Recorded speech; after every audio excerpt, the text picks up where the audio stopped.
전북 지역에서 코로나19 확진자 22명이 추가로 발생했습니다. 전주의 한 병원에서는 확진자와 같은 병실에 머문 환자가 감염돼 누적 확진자가 10명으로 늘었습니다. 이 통장 한 명당 관리 세대수가 지역별로 차이가 커 행정구역 재조정이 필요하다는 지적입니다.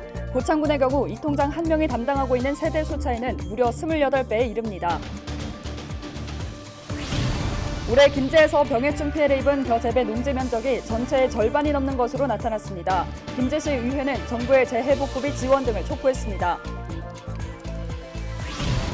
전주시 금암동에서 길을 가던 50대가 승용차에 치여 숨졌습니다. 경찰은 운전자가 보행자를 미처 보지 못해 사고가 난 것으로 보고 사고 경위를 조사하고 있습니다.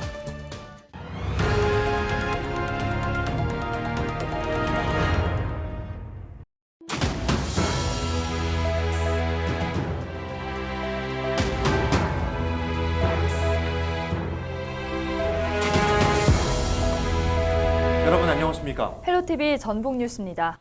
우리나라 최대 곡창으로 알려진 곳이 바로 김제인데요. 그런데 올해 벼 병해충 피해가 전체 면적의 절반이 넘는 것으로 알려져 걱정입니다. 지역 정치권에서는 정부의 재해복구비 지원 등을 촉구했는데요.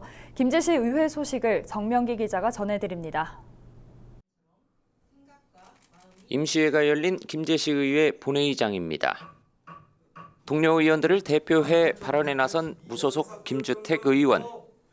이삭 도열병과 같은 벼 병해충 피해에 대한 정부 대책을 촉구합니다. 지속된 가을 장마가 겹치면서 농민들의 시름이 깊어가고 있다. 이러한 잦은 벼 병충해의 최적 온도와 습도를 제공하면서 벼 이삭 도열병 등 벼 병해충이 창궐하였으며 김제시 의회가 제시한 조사 자료를 보면 지역 내 벼 이삭 도열병 피해만 7,830헥타르, 세균성 벼알마름병과 깨시무늬병 등을 포함한 병충해 면적은 무려 11,600헥타르가 넘습니다. 전체 면적의 64%에 달하는 규모입니다. 정부는 최근 김제시를 비롯한 전라북도 전역에 발생하고 있는 벼 병해충 피해에 대해 농업재해로 인정하고 재해대책 복구비 지원을 강력히 촉구한다. 전체 의원이 공동 발의한 결의안은 대통령 비서실장과 농림축산식품부 장관 등에 전달될 예정입니다. 같은 날 5분 자유발언에 나선 오상민 의원은 새만금 통합시나 특별자치시의 필요성을 주장하는 새만금 개발청에 대해 지자체의 지위를 근본적으로 위협하고 김제 인구를 흡수해 소멸을 가속하는 요인이 될 거라고 우려했습니다. 그러면서 새만금 배후도시로서의 김제시 정책의 문제점과 방향에 대한 의견을 내놨습니다. 새만금 전략과의 2020년도, 22년도 주요 업무 계획을 살펴보면 새만금 매력지 관할권 확보를 위하여 새만금 사업법 개정 발의 동향 시 부당성을 대시민 홍보한다고 합니다. 하나의 지방자치단체로서 이러한 중대한 정책 문제에 대한 준비와 대응 계획은 아마추어 시민단체의 모습과 다를 바 없습니다. 헬로티비 뉴스 정명기입니다. 전북 지역에서 지난 13일부터 14일 오후 5시까지 코로나19 확진자 22명이 추가로 발생했습니다. 지역별로는 전주 14명, 김제 4명, 완주 3명, 익산 1명입니다. 전주의 한 병원에서는 확진자와 같은 병실에 머문 환자가 감염됐습니다. 이에 따라 이 병원과 관련한 전체 확진자는 10명으로 늘었습니다. 도내 한 직업 전문 학교와 중학교에서도 각각 3명의 확진자가 추가됐습니다. 이번 주말 전북의 기온이 크게 떨어지면서 올해 가을 첫 한파특보가 발령될 것으로 전망됐습니다. 전주기상지청은 토요일인 16일 오후부터 기온이 급강하면서 17일 아침에는 도내 대부분 지역에 한파특보가 발효될 것이라고 밝혔습니다. 무주 등 동부 내륙 지역의 17일 아침 최저기온은 영하 2도, 전주와 군산, 정읍 등은 전날보다 기온이 10도 이상 떨어진 3도로 예보됐습니다. 한파특보는 전날보다 10도 이상 기온이 떨어지거나 평년값보다 3도 낮을 경우 발효됩니다. 전주기상지청 관계자는 갑자기 추워져 농작물 냉해 피해가 발생할 수 있는 만큼 철저히 대비해야 한다고 당부했습니다. 이 통장 한 명당 관리 세대수가 지역별로 차이가 커 행정구역 재조정이 필요하다는 지적입니다. 고창군의 경우 이 통장 한 명이 담당하고 있는 세대수 차이가 무려 28배가량으로 나타났습니다. 김남호 기자가 취재했습니다. 고창군 고창읍 화신마을 이장 업무를 맡고 있는 이상계 씨. 이 씨는 주민들의 건의사항과 군정 소식을 전달하는 행정의 가교 역할을 하고 있습니다. 이 씨가 이장 업무를 처음 시작한 지난 2016년 담당 세대수는 200여 세대. 하지만 아파트 등 다세대 주택이 들어서면서 담당 세대수는 100세대 이상 늘었습니다. 100세대에서 130세대 정도 늘어났어요. 이게 좀 늘어나니까 저희가 이제 담당하고 있는 지역 모든 행정 서비스나 마을을 위해서 이러다 보니까 좀 힘든 점이 많이 있어요. 가구마다 방문할 때 그때는 가구 수가 많다 보니까 좀 어려움이 많아요. 이처럼 세대수가 늘어나 업무량 과다로 어려움을 호소하는 마을은 고창 읍내에서만 5곳이 넘습니다. 특정 지역 이장님들은 자연스럽게 업무량이 급증하게 되어 함부로 이장님이 담당할 수 있는 업무량도 한계점에 다다르고 있으며 해당 지역 주민에 대한 행정 수요 및 만족도 또한 점점 더 더해질 수밖에 없는 그야말로 악순환이 감속되고 있는 실정입니다. 과다한 업무량을 호소하는 이 통장들이 늘어나면서 고창군은 고창읍 내 5곳에 대한 행정구역 개편안을 마련하겠다고 밝혔습니다. 또 용역을 통해 고창군 전역에 대한 행정구역 재조정안도 검토하겠다고 덧붙였습니다. 세대수가 상당히 급격하게 늘어나는, 물론 공동주택 지역을 중심으로 해서 그렇게 된 경우가 있어가지고 저희가 이자님들의 업무 과중이라든가 또 공백들을 좀 메워야 될 필요가 있어서 저희가 5개 마을을 분동하게 되었습니다.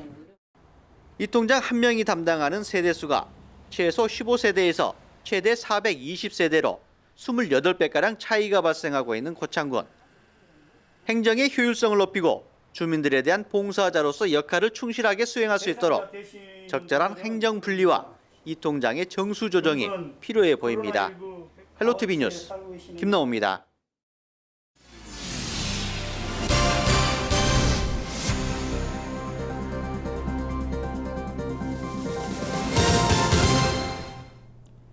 지난 13일 저녁 8시 반쯤 전주시 금암동의 길을 지나던 50대가 승용차에 치여 숨졌습니다. 승용차 운전자 A씨는 지역 내 한 건물 주차장에서 나와 좌회전을 하다 사고를 낸 것으로 알려졌습니다.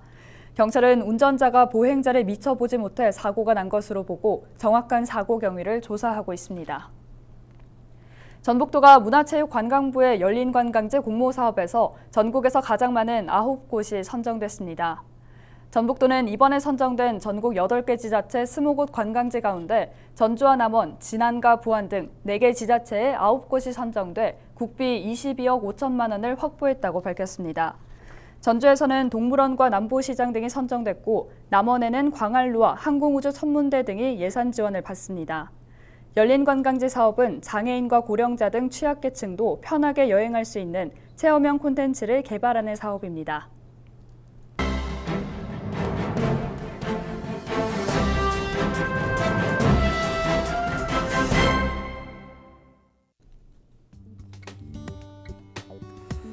전북경찰청에 대한 국정감사에서 경찰관들의 비위 행위에 대한 안일한 대처 등이 도마 위에 올랐다는 내용인데요. 국회에서 열린 전북경찰청에 대한 국정감사에서 더불어민주당 박완주 의원은 지난해 10월 전북의 전현직 경찰이 사건 무마를 대가로 사건 관계인에게 억대 뇌물을 요구한 혐의가 밝혀지면서 올해 7월 중형을 선고받은 바 있다고 전북경찰의 비위 행위를 강하게 지적했다고 합니다.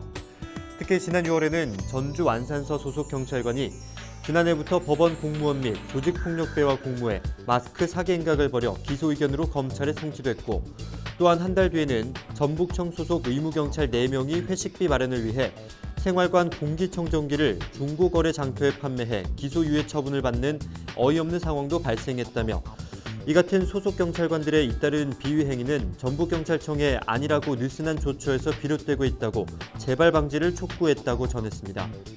박 의원은 또 전북경찰은 마스크 사기에 연루된 경찰을 업무에서 배제하기는커녕 일선 지구대로 전보 발령 조치하는 미온적 대처에 그쳐 비위 행위를 지속적으로 촉발케 했다고 근본 이유를 강하게 질타했다고 합니다. 박 의원은 전북경찰의 직원 비위에 대한 미온적 태도가 또 다른 비리를 만들어냈다. 검경 수사권 조정으로 경찰의 권한이 커진 만큼 책임 있는 자세를 보여야 한다고 성토했다고 합니다. 지금까지 신문브리핑이었습니다. 김제에 장애인 복지타운이 조성됐습니다. 김제시 서암동 일원에 조성된 장애인 복지타운엔 지난 2006년부터 장애인 복지관과 장애인 주간 보호센터, 장애인 보호 작업장 등이 순차적으로 들어섰습니다. 최근에는 차량 106대를 수용할 수 있는 주차장도 완공됐습니다. 김제시는 장애인 관련 기관이 연결된 복지타운 조성으로 장애인 욕구와 문제 해결을 극대화하는 서비스가 가능할 것으로 기대했습니다. 김제시장의 설명을 직접 들어보시겠습니다. 이번 준공식을 계기로 늘어나는 장애인들의 교육 수요를 충족시키고 안전한 일자리 제공이 가능해졌습니다. 장애 구분 없이 시민 누구나 같은 교육 기회를 누릴 수 있는 기반 마련을 통해 앞으로도 안전하고 편리한 도시 만들기에 더욱 노력을 기울이겠습니다. 김희수 전북도 의원은 코로나19에 대응하기 위해 학급당 학생 수의 20명 상한을 국회가 법제화해달라는 내용의 결의안을 발의했습니다. 김 의원은 4차 산업혁명 시대의 핵심 역량을 키우고 개인별 맞춤형 교육을 위해 더욱 필요하다면서 14일 발의 배경을 설명했습니다. 올해 4월 기준 도내 학급당 평균 인원은 초등학교 18.9명, 중학교 24.2명, 고등학교 22.6명입니다. 이상으로 뉴스를 마칩니다. 함께해 주신 여러분 고맙습니다.